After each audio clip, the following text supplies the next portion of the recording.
Hello നമസ്കാരം, travel board പുതിയൊരു എപ്പിസോഡിലോട് എല്ലാവർക്കും സ്വാഗതം. ഞാനിപ്പോൾ ഉള്ളത് മുംബൈ തന്നെയാണ്. ഇന്നലെ നമ്മുടെ താജ് ഹോട്ടല്, മറൈൻ ഡ്രൈവ് അങ്ങനെയുള്ള പരിസരങ്ങളൊക്കെ കംപ്ലീറ്റ് തീർച്ചയായിട്ടും ഇന്ന് നമ്മൾ നേരെ ഇവിടെ ഒരു ദർഗുണ്ട്, ആച്ചിലി ദർഗ എന്നുണ്ട്. ആ ദർഗ കാണാൻ വേണ്ടി വന്നേക്കണേണ്ട. ദർഗ മാത്രമല്ല, ഇവിടെ നമ്മൾ നേരെ ധാരാവിലോട്ടാണ് പോണത്. ഇപ്പൊ ദർഗിന്റെ ആ പരിസരത്താണ് വന്ന് നിൽക്കുന്നത്. ഇത് നമ്മളാ CSMT റെയിൽവേ സ്റ്റേഷനില്ലേ, ഛത്രപതി റെയിൽവേ സ്റ്റേഷൻ, അവിടുന്ന് നേരെ 124 എന്ന് പറഞ്ഞ ബസ് ഉണ്ട്. ആ ബസ്സിൽ കയറി കഴിഞ്ഞാൽ ആജിലി എന്ന് പറഞ്ഞ ബസ് സ്റ്റോപ്പിൽ വന്ന് ഇറങ്ങാൻ വേണ്ടി പറ്റും.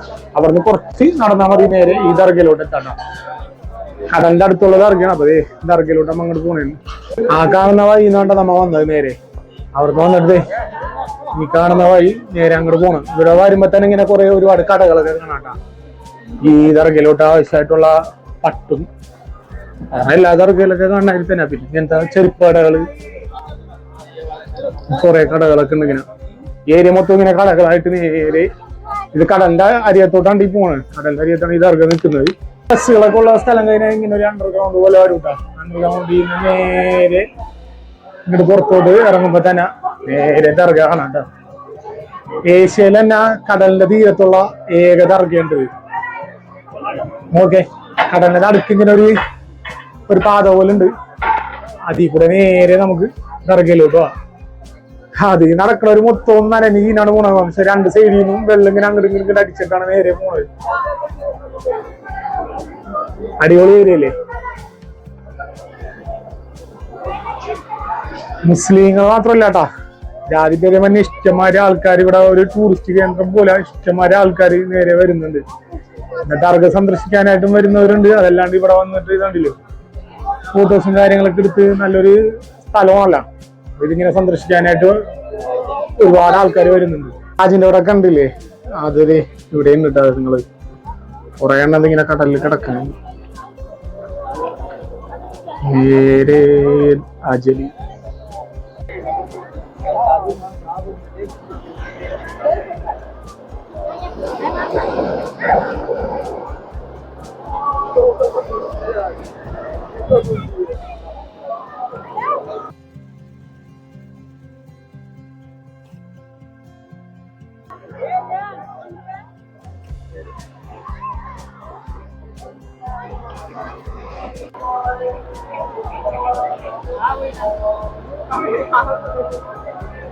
സൂഫി സന്യാസിയായ സയ്യിദ് പിർ ഹാജി അലി ഷാ ബുഖാരിയുടെ സ്മരണക്കായിട്ടാണ് 1413 ഈ ഒരു ദർഗ നിർമ്മിച്ചത്.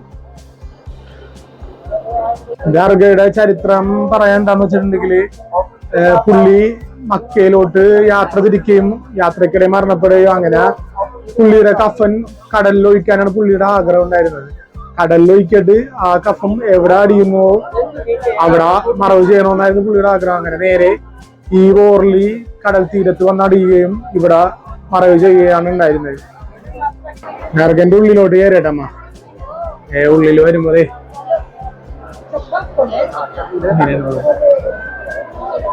മക്ബർ ആയിരിക്കും നോക്കും. يا أيها الذين آمنوا صلوا عليه وسلموا تسليما.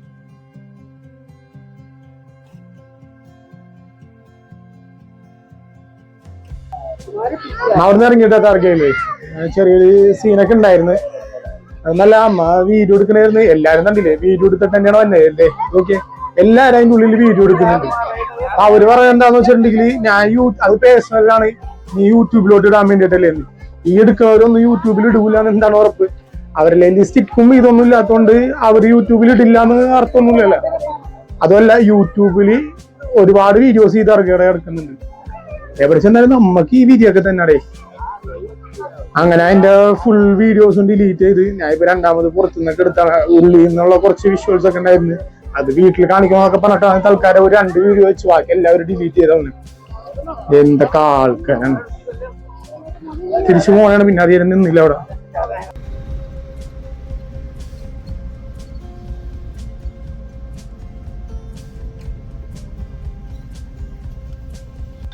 ദർഗയിൽ നമ്മ നേരെ വന്നത് ഇവിടെ ഒരു ബീച്ച് ഉണ്ടായിരുന്നുണ്ട്, ദാദർ ബീച്ച് എന്ന് പറഞ്ഞിട്ട്. ആ ബീച്ചിലോട്ടാണ് വന്നത്. കടലിലൊരു ബ്രിഡ്ജൊക്കെ കാണാം, ബാന്ദ്ര ബ്രിഡ്ജ് ഉണ്ടാ കാണുന്നത്. ഇതാണ് ബീച്ച്. ചെറിയ ക്ലീനിങ് ഒക്കെ നടക്കണേ, ആൾക്കാരെ ക്ലീൻ ചെയ്യുന്നു. ഒരുപാട് പ്രാവുകളും മറ്റേ ഫ്ലെമിംഗോക്കെ ഉണ്ട്. ബീച്ച് ചെറിയൊരു ബീച്ചാണ്, അധികം വലിയ സെറ്റപ്പ് ഒന്നുമില്ല. ഇവിടെ നിന്നുള്ള കാഴ്ച എല്ലാം അടിപൊളിയാണ്. ആ ഒരു ബ്രിഡ്ജ് ഇവിടുന്ന് നേരെ സൂം ചെയ്തെടുത്താണ്ട. ഓക്കെ, ഈ ബ്രിഡ്ജ് നേരെ ഈ കടലിൽ കൂടെ പോയിട്ട് അവിടെ നിന്ന് ജസ്റ്റ് ഒന്ന് കരയെ ടച്ച് ചെയ്യണ്ടി, പിന്നെ അവിടുന്ന് അപ്പുറത്ത് നേരെ പിന്നെയും കടലിലോട്ട് തന്നെ ഉണ്ടാ അത് ബ്രിഡ്ജ് പോകണം. ആഹാ, എല്ലാ ആഴ്ച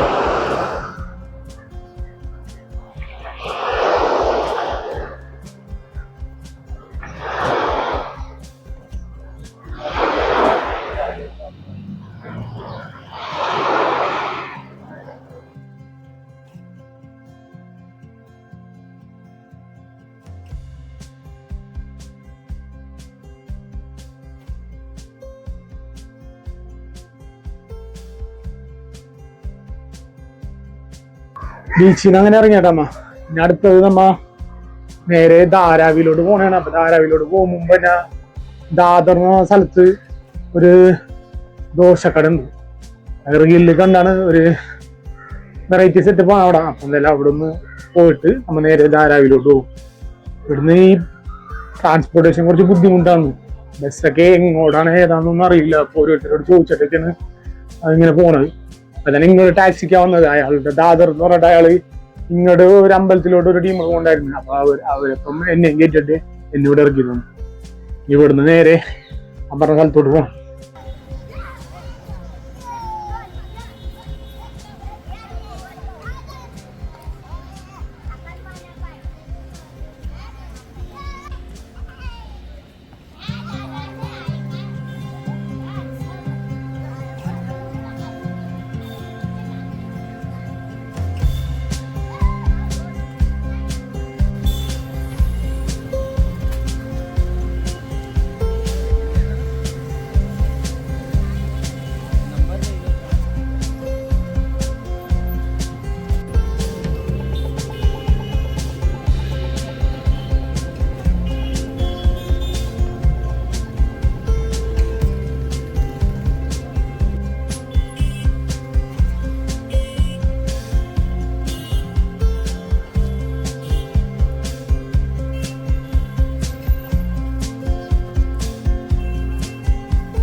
മാർക്കറ്റിലാണ് നമ്മളുള്ളത്.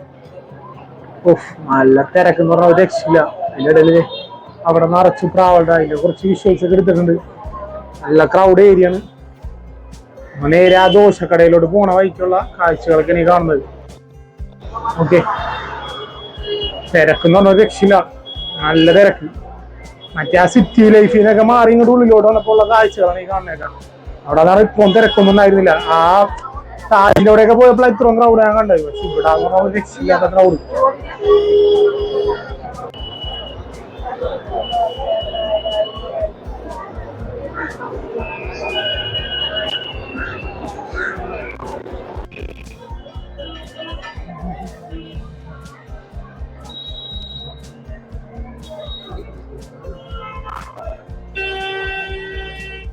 ഒരു ഫ്ലവർ മാർക്കറ്റ് ആണ്ടത്. ഓക്കെ, തിരക്ക്. ഓക്കെ, ഇട്ടില്ല ക്രൗഡാണ്. അതിന്റെ ഇടയില് ബസ് സ്റ്റോപ്പ്. അതാ അവിടെ ഒരു ബ്രിഡ്ജ് ഉണ്ട്. ആ ബ്രിഡ്ജ് കയറി വേണം പോവാനായിട്ട്. ബ്രിഡ്ജിലോട്ട് കയറുന്നതിന് മുമ്പിലുള്ള തിരക്കാണ് ഈ കാണുന്നത്. ഇതൊരു ഫ്ലവർ മാർക്കറ്റ് ആണ്.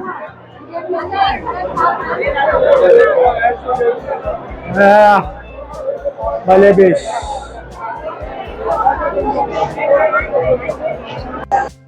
രണ്ട് തിരക്ക്. ഇതിന്റെ ഇടയിൽ കൂടിയാണ് ഞാൻ വന്നത്. അതൊന്നോ സാധനങ്ങളൊക്കെ സൂക്ഷിച്ചില്ലെങ്കിൽ ചിലപ്പോ പണി കിട്ടും. അതിന് മേലിൽ കൂടെ ഇങ്ങനെ ഒരു ബ്രിഡ്ജ്. അസല ക്രൗഡാണ്. പിന്നെ കയറി നേരെ പുറത്തോട്ട് ഇറങ്ങി ഇപ്പുറത്തോടെ വന്നപ്പോ വേറൊരു മാർക്കറ്റ്. ഇവിടെ തിരക്കന്നെ. തിരക്കിനൊക്കെ കഴിഞ്ഞ് നേരെ പുറത്തോട്ട് എങ്ങനെയെങ്കിലും ചാടും. നമ്മ പറഞ്ഞ ദോശക്കടയിലെത്തിയത്. ഇതാണ് മുത്തു ദോശ കോർണർ. സാധാ ഒരു ദോശക്കടയാണ്. പക്ഷെ സംഭവം ഫ്ലൈയിങ് ദോശ എന്ന് പറഞ്ഞ ഒരു റീലിൽ കണ്ടതാണ്. എന്താണെന്ന് വെച്ചിട്ടുണ്ടെങ്കിൽ ഇപ്പൊ ഉണ്ടാക്കണ്ട ആ ചേട്ടനെ ഉണ്ടാക്കി കഴിഞ്ഞിട്ട് പ്ലേറ്റ് ആ ഒരു ചട്ടീൻ്റെ അവിടെ നിന്ന് ഇങ്ങനെ ഒരു ഒറ്റൊരു പിടലുണ്ട്. അപ്പത്തെ നേരെ ഈ സൈഡിൽ നിൽക്കുന്ന ചേട്ടനെ ഇങ്ങനെ ക്യാച്ച് പിടിക്കും. ഭയങ്കര ഫാസ്റ്റിലാണ് ഇങ്ങനെ ചെയ്തുകൊണ്ടിരിക്കുന്നത്. കസ്റ്റമർ ഒരുപാടുള്ള ടൈമിൽ അവരിങ്ങനെ പെട്ടെന്ന് ചൂടും, നേരെ പാത്രം എടുത്തിട്ട് ഇങ്ങനെ സ്പീഡിൽ ഇങ്ങനെ ആ ചട്ടി കൂടി ഇങ്ങനെ രസം ഇങ്ങനെ വിടും. അത് നല്ല രസമാണ് കാണാനായിട്ട്. തിരക്കൊന്നുമില്ലാത്ത കാരണം ചേട്ടാ ഒന്നും ചെയ്യാനൊന്നുമില്ല. അതിന് ദോശ എങ്ങനെയുണ്ടെന്നൊക്കെ നോക്കാൻ പറ്റും.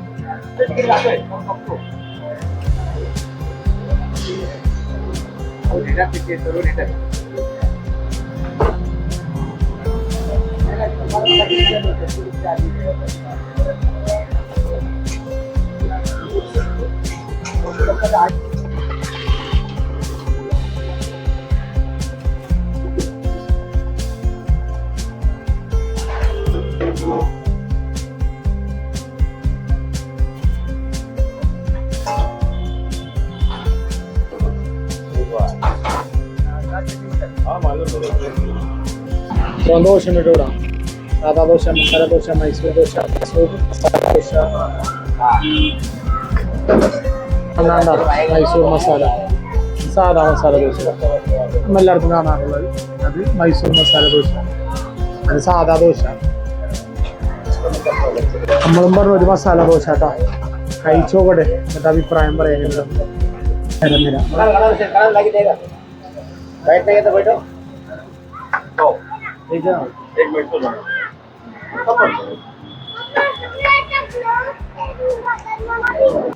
അവിടെ നമ്മ ഒരു ദോശ കഴിച്ചിട്ട് നേരെ പോണേണ്ട, നേരെ ധാരാവിലോട്ട് പോണേണ്ട. ഇവിടെ 4 കിലോമീറ്റർ ഉണ്ട്.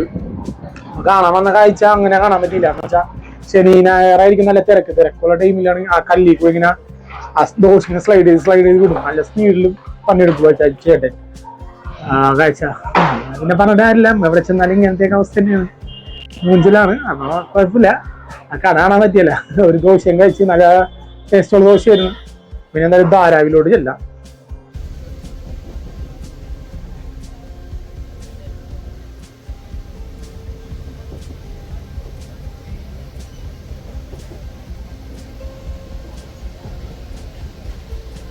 നമ്മളിപ്പോൾ സയൻ റെയിൽവേ സ്റ്റേഷനിലാണ് കേട്ടോ.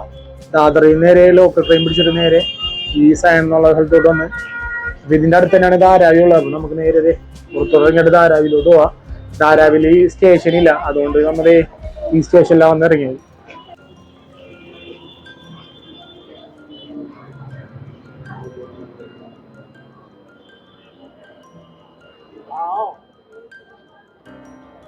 നേരെ ധാരാവി എത്തിയിട്ടുണ്ട് കേട്ടോ. രക്ഷയില്ല, നല്ല തിരക്കാണ്. റോഡൊക്കെ ഭയങ്കര വശമാണ്. ഇഷ്ടംമാതിരി വണ്ടികളും ആൾക്കാരും, നടക്കാനൊന്നും പറ്റണില്ല. അങ്ങനെ ഞാൻ ഒരു സൈഡിലായിട്ട് മാറി നിൽക്കണാണ്. ഏകദേശം നേരെ ഇരുട്ടി തുടങ്ങി. അപ്പൊ എന്തായാലും ഈ വീഡിയോ വെച്ച് അവസാനിപ്പിക്കട്ടെ. അങ്ങനെ ധാരാവിലെ 2ാമത്തെ ദിവസമാണ്. ഇന്നലെ ഇരുട്ടായപ്പോ പതുക്കെ വീഡിയോ സ്റ്റോപ്പ് ചെയ്തിട്ട് നമ്മ റൂം തപ്പിയായിരുന്നു. അങ്ങനെ അടുത്ത് തന്നെ ഒരു ഡോർമെറ്ററി കിട്ടിയിട്ടാ. 250 രൂപയായിരുന്നു. അങ്ങനെ രാവിലെ റൂം വെക്കേറ്റ് ചെയ്തിട്ട് നേരെ ധാരാവിന്റെ ഉള്ളേരിയകളിലോട്ട് ഇറങ്ങിയേക്കണാണ്. അത്യാവശ്യം നല്ല തിരക്കൊക്കെ തന്നെ ഉണ്ട് റോഡുകളിൽ. നമുക്ക് ഉള്ളിലെ കാഴ്ചകൾ എന്താണെന്ന് പോയി നോക്കാം. ഇതുപോലുള്ള ഏരിയയിലോട്ടല്ല കേട്ടോ നമ്മൾ ആദ്യം വന്നേക്കണത്. ഇവിടെ കച്ചവടങ്ങളുള്ള ഒരുപാട് കടകളൊക്കെ ഉള്ള ഏരിയയിലോട്ടാണ് വന്നേക്കണത്. എനിക്ക് കണ്ടപ്പോൾ നമ്മുടെ കൊച്ചിയിലെ ബസാർ റോഡ് പോലെ ഫീൽ ചെയ്ത്. ഒരുപാട് കച്ചവട സ്ഥാപനങ്ങളും വണ്ടികളും ആളുകളും ഒക്കെ ആയിട്ട്. വീടുകളുടെയൊക്കെ ഏരിയ ആയിട്ട് ഞാൻ കുറച്ചുള്ളിലോട്ട് കയറിയപ്പോൾ തന്നെ അതെ വീടുകളുടെയൊക്കെ ഒരു സ്ഥലങ്ങളൊക്കെ കണ്ടു തുടങ്ങി കേട്ടോ. അത്യാവശ്യം നല്ല രീതിയിൽ തന്നെ തിങ്ങിപ്പാർക്കണ ഒരു ഏരിയ. ഏഷ്യയിൽ തന്നെ ഏറ്റവും വലിയ ചേരി പ്രദേശമെന്ന് പറയുന്നത് വെറുതെ അല്ല ഈ ഒരു ധാരാവിന.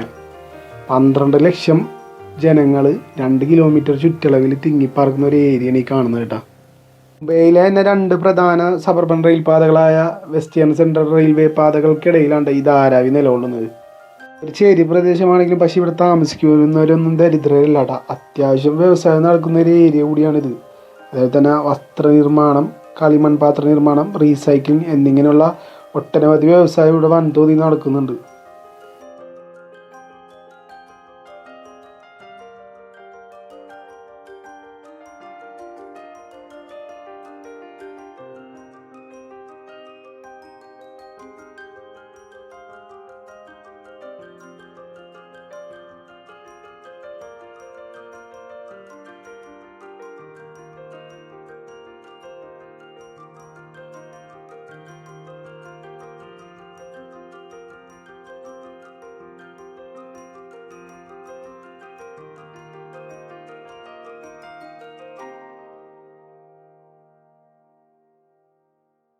വളരെ കാലം മുമ്പ് ശരിക്കും ധാരാവി ഒരു ചേരി പ്രദേശമായിരുന്നില്ല കേട്ടാ.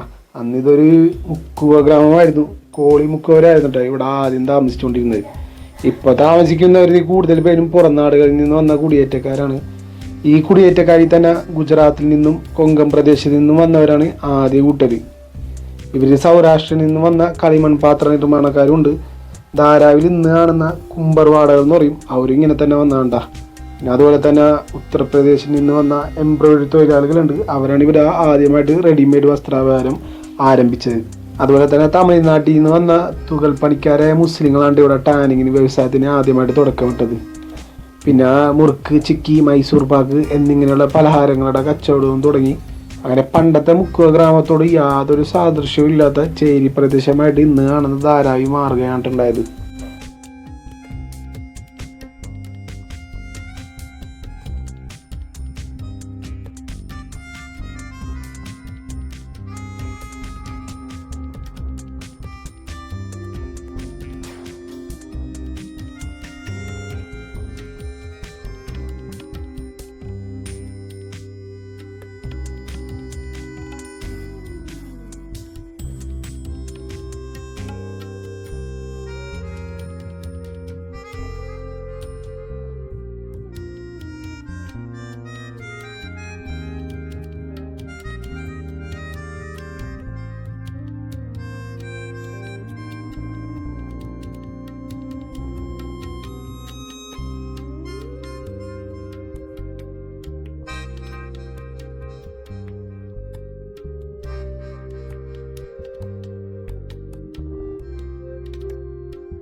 അങ്ങനെ ധാരാവിലെ ഉൾക്കാഴ്ചകളൊക്കെ കണ്ടതിന് നമ്മൾ മെയിൻ റോഡിലോട്ട് എത്തിയട്ടാ. ഇന്നലെ ഇവിടെ വെച്ചിട്ട് തന്നെയാണ് നമ്മൾ വീഡിയോ തീർത്തത്. ആ നേരത്ത് ഇവിടെ ക്രൗഡ് നിങ്ങൾ കണ്ടില്ലേ, അത്യാവശ്യം നല്ല ക്രൗഡ് തന്നെ ഉണ്ടായി. വണ്ടികളും ആളുകളൊക്കെ ആയിട്ട് നല്ലൊരു തിരക്ക് തന്നെയായിരുന്നു. ഇപ്പം നമ്മൾ ഒരു ഉച്ച ടൈമിലാണ് ഇവിടെ നിൽക്കുന്നത്, അതുകൊണ്ട് തന്നെ വലിയ തിരക്കൊന്നുമില്ല. അങ്ങനെ ധാരാവിലെ കാഴ്ചകളൊക്കെ കണ്ട് അതിന് എൻ്റെ പൊന്നോ ഒന്നും പറയാനില്ല കേട്ടാ. ആളുകളെയൊക്കെ സമ്മതിക്കണം, അങ്ങനെ തിങ്ങി പറക്കണില്ല. വഴികളൊക്കെ കണ്ടില്ലേ, ശരിക്കും ഇടുങ്ങിയ വഴികളിലൂടെയൊക്കെയാണ് ആൾക്കാർ സഞ്ചരിക്കുന്നത്, സമ്മതിക്കണം. അതെ, നമ്മൾ നേരെ അവിടുത്തെ അടുത്ത് തന്നെയായിരുന്നു സൈൻ റെയിൽവേ സ്റ്റേഷനിലോട്ട് എത്തിയിട്ടുണ്ട്. നമ്മുടെ അടുത്ത പ്ലാൻ എന്താണെന്ന് വെച്ചിട്ടുണ്ടെങ്കിൽ നേരെ ഇവിടുന്ന് പൻവേലിലോട്ട് പോകാനാണ്. പൻവേലിൽ പോയി കഴിഞ്ഞിട്ട് നേരെ നമ്മുടെ അടുത്ത ഡെസ്റ്റിനേഷൻ ഉത്തരാഖണ്ഡ് പോകാനായിട്ടാണ് നമ്മൾ പ്ലാൻ ഇട്ടേക്കുന്നത്. ശരിക്കും ഗുജറാത്ത് അല്ലെങ്കിൽ പഞ്ചാബ് പോകാനായിരുന്നു, പക്ഷേ ഉത്തരാഖണ്ഡിലെ കേദാർകാന്ത ട്രെക്കിംഗ് ഉണ്ട്, അപ്പോൾ അത് മിസ്സാവും. നമുക്കൊരു ഡേറ്റ് കിട്ടിയിട്ടുണ്ട്. അപ്പോൾ നേരെ കേദാർകാന്ത ട്രെക്കിങ് ചെയ്യാൻ വേണ്ടി നമ്മൾ പോകണമെങ്കിൽ ഇവിടുന്ന് നേരെ പൻവേലിൽ പോയിട്ട് പൻവേലിൽ നിന്ന് ഡൽഹി പോയിട്ട് ഡൽഹിയിൽ നിന്ന് നേരെ ഉത്തരാഖണ്ഡ് പോകാൻ വേണ്ടി നമ്മൾ പോകണേണ്. അപ്പോൾ അടുത്ത വീഡിയോ ആയിട്ട് കാണുമ്പോഴേക്കും എല്ലാവർക്കും ബൈ ബൈ.